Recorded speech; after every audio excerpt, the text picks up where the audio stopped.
예수님께서 이 땅에 오신 목적은 우리의 모든 죄를 깨끗하게 씻으셔서 우리가 어두움 가운데 살지 않고 빛 가운데 살게 하기 위해서 오셨습니다. 우리의 죄를 씻어주시기 위해서 예수님은 이 땅에 오셨습니다. 사람이 죄를 지으면 죄 때문에 마음에 고통이 있습니다. 죄책감이라 그러죠. 그리고 그 지은 죄 때문에 정죄함을 받기 때문에 자꾸 일이 막힙니다. 내가 가야 될, 내가 살아야 될 그 삶을 살아내지 못하고 자꾸 주저앉게 됩니다. 그것이 죄의 능력이에요. 죄책감에 대해서 이렇게 정의를 내리죠.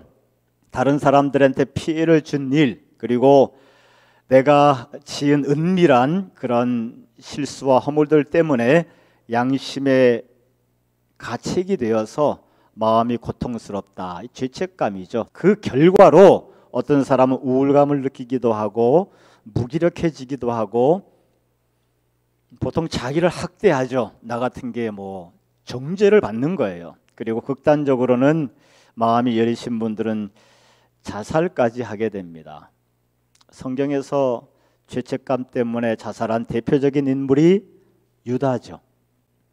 예수님을 은 30에 팔고 나서 돈이 좋아서 팔긴 팔았는데 막상 예수님을 팔고 나니까 감당할 수 없는 죄책감이 몰려 들어와서 목을 매달고 자살을 하고 말죠.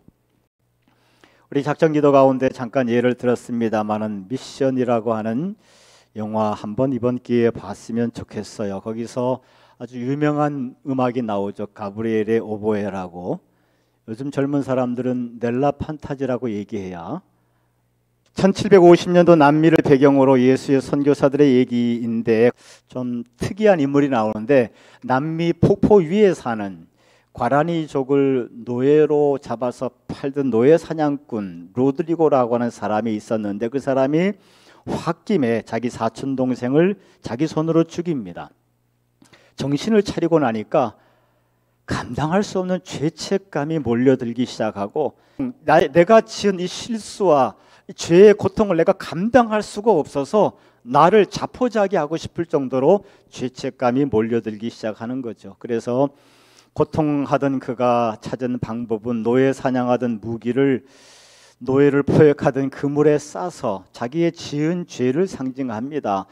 죄를 짓던 도구들이죠. 칼과 이런 도구들을 그물에 싸서 허리에 동이고 그 폭포를 기어 올라갑니다. 계속해서 기어 올라가려고 하지만 죄의 무게가 너무 무거운 거예요.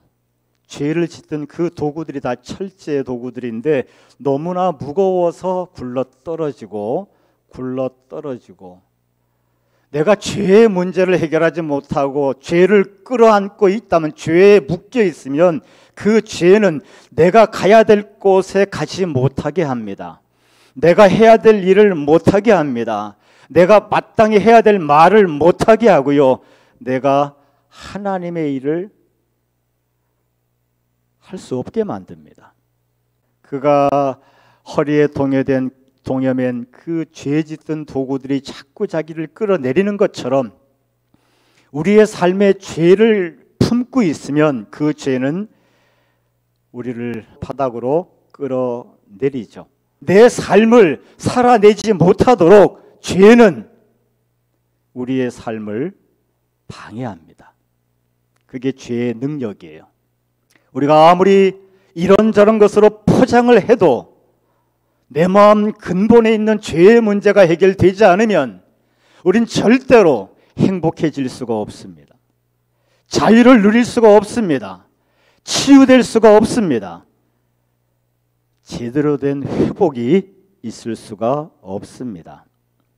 예수님에게 어떤 사람들이 병자를 데리고 오는데 사람들이 너무 예수님을 많이 에워싸고 있으니까 지붕을 뜯고 이 병자를 달아내렸죠.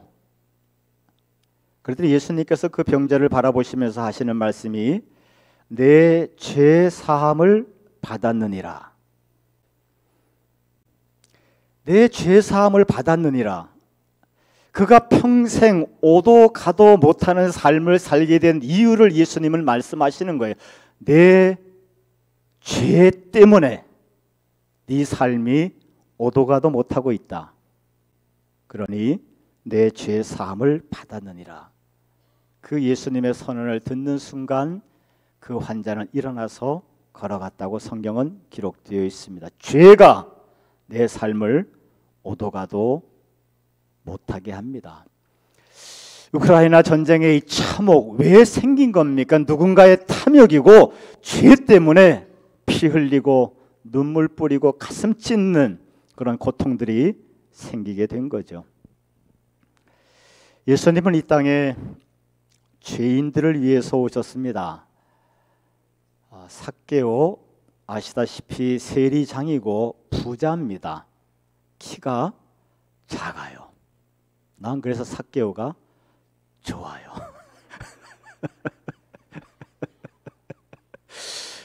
세리장이죠. 동족들한테는 손가락질을 받습니다. 로마의 식민 통치 가운데 로마의 앞잡이가 되어서 동족들에게 세금을 철저하게 받아내는 삭개오는 돈이 필요했습니다. 돈 때문에 세리를 최선을 다했고 그것 때문에 세리장까지 되었는데 마음 한쪽에는 말할 수 없는 죄책감이 있는 거죠. 동족들은 삭개오에게 침을 뱉고 손가락질을 하고 그를 정말 죄인 취급합니다. 그 삭개오가 예수님 오신다는 얘기를 듣고 뽕나무 위에 올라갔습니다. 예수님과 마침 눈을 마주쳤겠죠. 예수님께서 삭개오를 바라보면서 하시는 말씀이 삭개오야 오늘 내가 내 집에 가겠다. 내가 너의 집에 가서 밥도 먹고 같이 얘기도 하겠다. 사람들이 수근수근 거리기 시작합니다. 아니 예수님이 의로운 분인 줄 알았더니 저 죄인 세상이 다하는 죄인 삭개오의 집에 들어간다고 요즘 말로 아유 더러워. 사람들이 그렇게 예수님의 행동과 말에 평가를 합니다. 아 더럽다. 왜 삭개오는 죄인이거든요. 하지만 예수님은 죄인 된 삭개오를 찾아오신 줄로 믿습니다. 예수님은 친히 그렇게 말씀하셨어요. 내가 의인을 부르러 온 것이 아니요 죄인을 부르러 왔다. 내가 의인을 부르러 온 것이 아니고 죄인을 불러서 회개시키고 그의 삶을 회복시키러 왔다. 사마리아 우물가에 한 여인을 예수님이 만나셨는데요. 이 여인 역시 지은 죄로 말미암아 한낮에 물을 길러 오는 여인이었습니다. 즉 사람의 낯을 피하는 여인이에요. 사람을 만나는 것이 무서운 여인이고 불편한 여인입니다. 왜? 사람들한테 손가락질 받을 죄를 졌거든요. 음지에 사는 여인입니다. 예수님은 그 여인을 만나 주셨고 그 예수님을 만난 여인은 더 이상 사람의 낯을 피하지 않고 사람 앞에 가서 당당하게 섭니다. 일상이 회복된 거예요. 예수님은 우리의 죄의 문제를 해결함으로 말미암아 우리의 일상이 회복되어지기를 원하시고 우리가 행복하게 살기를 원하시고 내가 마땅히 살아야 될 그 삶을 살도록 축복하시는 줄로 믿습니다.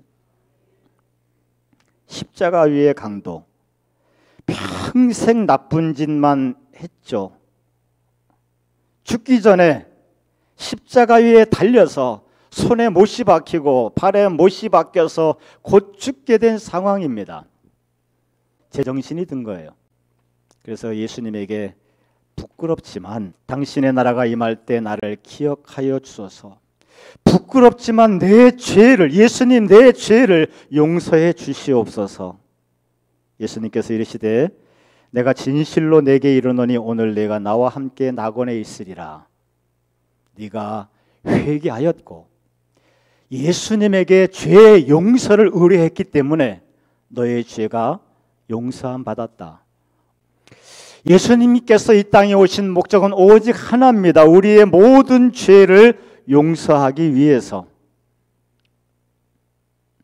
인간이 참 똑똑해요.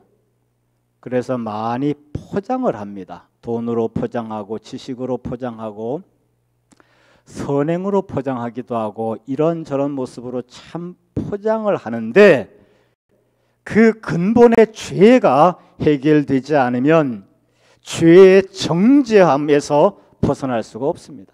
겉으로는 웃고 있지만 속으로는 울 수밖에 없고 겉으로는 행복하게 사는 것처럼 인스타에 쫙 사진을 뿌리지만 밤마다 해결되지 않는 가슴의 고통을 벗어날 수가 없는 거죠. 그런데 이 죄의 문제는요, 죄의 삭은 사망이라고 말씀하셨습니다. 죄는 사망으로만 끝이 날 뿐 해결이 되지 않습니다. 죄의 삭은 사망이라 죄는 죽어야 끝이 나는 거예요. 살아서 해결이 되지 않습니다. 인간이 그 어떤 노력을 해도 죄의 문제는 해결되지 않습니다. 그래서 예수님께서 오셨죠. 세례 요한이 예수님에 대해서 첫 마디가 그거예요. 보라, 세상 죄를 지고 가는 하나님의 어린 양이다. 어린 양은 죄를 대신해서 희생 제물로 드리는 제물이에요. 대속 제물입니다. 그 아들 안에서 우리가 속량 곧 죄 사함을 얻었도다. 예수님은 죄인을 찾아오셨고 우리를 모든 죄의 정죄로부터 근본적으로 회복하기 위해서 오셨습니다. 우리의 모든 죄가 죄의 정죄로부터의 모든 영향이 예수 그리스도의 복음을 믿음으로 해방되는 저와 여러분 되시기를 축원하겠습니다.